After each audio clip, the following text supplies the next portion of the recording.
Murderous devil worshiper or an innocent victim of mistaken identity? A Southern California jury in the so-called Night Stalker case reached its verdict today. David Dow reports. With the jury in the above entitled action find the defendant, Richard Ramirez, guilty of murder.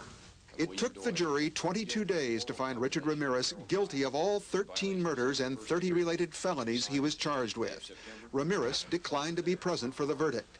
Thus ended the year-long trial of the Texas drifter accused of being the Night Stalker, the serial killer who once terrorized Southern California.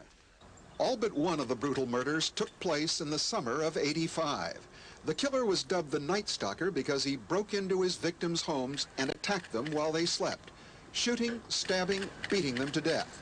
In some cases, wives were raped after their husbands had been murdered. Victims were robbed, survivors forced to swear to Satan, and sometimes pentagrams, symbols of devil worship, were left behind, scrawled on walls or bodies. Fear spread throughout Southern California as the death toll reached 13. I'm very upset. It's frightening and I'm scared. Everybody is real edgy. We have diligently tried to lock all the doors and windows. Gun sales doubled. A hunt was launched for the man in the police sketch, and Richard Ramirez was finally captured by an angry mob in an East Los Angeles Hispanic neighborhood. Hail Satan. In court, Ramirez was defiant. A guard said Ramirez posted pictures of a victim in his jail cell, declaring, "There is blood behind the Night Stalker." Defense attorneys said Ramirez was a victim of mistaken identity, but witnesses and fingerprints tied him to the murders and ultimately sealed his conviction.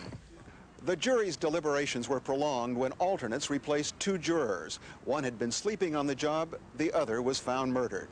Now the court will decide the fate of Ramirez, whether he's sentenced to death or life in prison. David Dow, CBS News, Los Angeles.